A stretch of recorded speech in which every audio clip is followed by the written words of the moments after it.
A worldview consists of a series of assumptions and presuppositions that a person holds about reality. A worldview consciously or subconsciously affects the way a person evaluates every aspect of reality.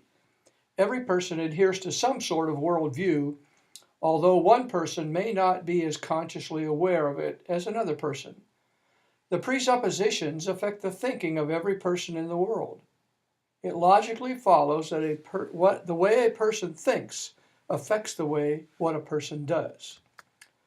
The term worldview refers to an ideology, philosophy, theology, movement, or religion that provides an overarching approach to understanding God, the world, and man's relations to God and the world. Specifically, a worldview contains a particular perspective regarding each of the following 10 disciplines: theology, philosophy, ethics, biology, psychology, sociology, law, politics, economics, and history. These 10 disciplines cover almost every aspect of reality and provide an overarching framework within which worldviews can be evaluated. These categories can be used to answer important questions about reality. In evaluating these categories, worldviews can be evaluated for their logic, explanatory power, and coherence. A worldview that most adequately provides explanations within these disciplines is the most probable and correct view of the world.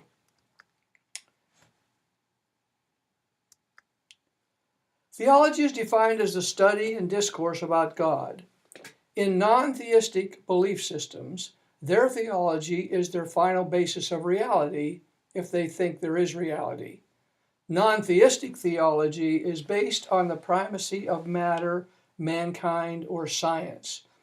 A worldview must demonstrate the coherence of the basis of all reality. Philosophy is closely related to theology, as the philosophical viewpoint of any worldview makes assertions about the nature of ultimate reality. Biology is the study of living organisms, and since our planet is saturated with life at many levels, a coherent and comprehensive worldview must account for Earth's biological life forms. A coherent worldview must not only reasonably explain the current state of affairs as it relates to living organisms, but it must answer one of the most important questions in history: how did life originate on this planet? The non-theist must account for life from non-life, while the Christian theist must explain life through a coherent theistic worldview. Biology is directly dependent on theology and philosophy, as these three areas of discipline are inseparable from one another. Ethics are clearly an important and integral part of human existence and must be accounted for in any worldview. The non-theist must explain how obligation arose from impersonal matter. Theists must explain morality in their worldview. Ethics are essential to a coherent worldview. Ethics are related to law and sociology, which are intricately important to human relations. A coherent worldview must provide an explanation for the existence and the origin of the law. It must also provide an appropriate framework to explain the human relations within a society throughout history. Human relations are essential to coherent and defensible worldview.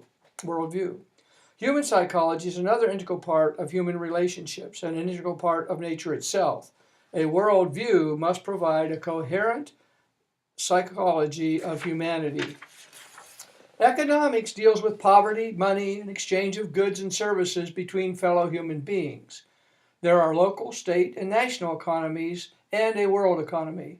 Economics is essential to the operation of human society. A worldview must account for the economic operations within a human society. A comprehensive worldview should present an appropriate and workable economic system. An economic system must relate to law, sociology, and ethics. They are inexorably interrelated. Finally, history has come from somewhere and appears to be headed somewhere. Any worldview needs to present a view of history. Is it cyclical, linear, or an illusion? Does history have a beginning? Does it have an end? Can history be studied to demonstrate the coherence of one's worldview? A worldview should tie together all the previous disciplines and should say something about the nature of history and where history is going. This includes an important question: what happens to man after death? It should be noted that there are a variety of subcategories that would fall under these 10 disciplines. These might include psychiatry, medicine, cosmology, geology, anthropology, metaphysics, ontology, epistemology, and government. There may be a variety of other categories, but most, if not all, will fall under these 10 disciplines.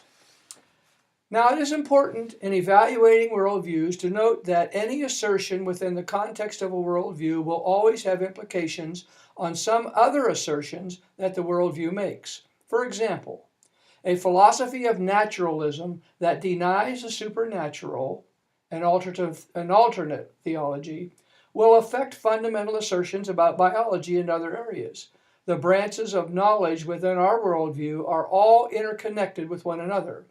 No area of study can be compartmentalized.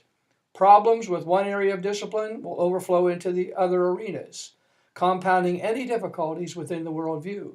Coherent and logical assertions in one arena of study will touch directly upon other disciplines, will strengthen the overall case of a particular worldview. A weak link in the chain weakens the overall strength of the chain. A belief system forms a web, and ideas are rejected and accepted based on how they fit into the web. Note, it must be noted that certain assertions within a worldview have greater implications on the whole web than others. Some ideas may be removed without adversely affecting the overall strength of the web.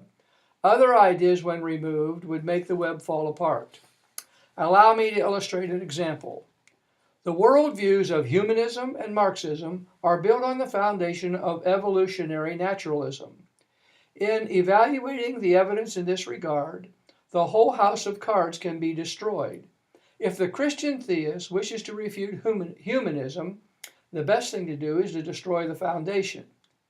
In discussing humanistic versus Christian psychology, the humanistic assumptions are based on philosophical naturalism. The Christian theist can demonstrate that life cannot come from non-life. The fossil record refutes evolution. The first and second laws of thermodynamics and the laws of cause and effect necessitate a creator, and many other proofs to refute naturalism. When this is done, the entire web of naturalism is destroyed. Refuting humanistic psychology will not have the same devastating effect. This worldview web can also be evaluated on the basis of its overall explanatory power. Its coherence is important, but one must also ask, does the evidence pile up to a degree that reaches the level of reasonable proof? And when the evidence is piled up, does the argument's coherence present itself with a strong cumulative force? The evaluation of the evidence for the worldview can be done in an inductive manner, similarly to the procedure used in a court system. We must also discuss the issue of mystery. Non-Christian worldviews have all unanswered questions, unsolved mysteries. The Christian theism, there are some questions about human beings that do not have exhaustive answers. In Christian theism, we are dealing with a personal, omnipresent, infinite, eternal, omnipotent God. Such human beings are finite. There will necessarily be issues that remain mysterious to us. This is a logical consequence of Christian theism, articulated quite well by Moses, who said the secret things belong to the Lord of our God, but the things revealed belong to us and to our children forever. It's in Deuteronomy 29:29. This does not mean that we make God the God of the gaps, or write everything off to God that is unknown to us. We must investigate, evaluate, and research the Christian worldview as exhaustively as possible. Mystery is a logical consequence of Christian theism, not a reason to reject it. Apparent contradictions must be honestly and logically fleshed out. This will be the case with all worldviews. When fully examined, real contradictions must be admitted. One may find out later that the contradiction is not real but apparent. However, if a worldview is loaded with the real logical contradictions, the force of the argument should lead one to reject the worldview. The criteria for rejection, the weight of the evidence, will differ with each person. Some people hold on to the worldview in spite of the evidence. Some are converted immediately, and some are converted slowly. I hope you find this insightful and thought-provoking, and maybe even contradictory at times.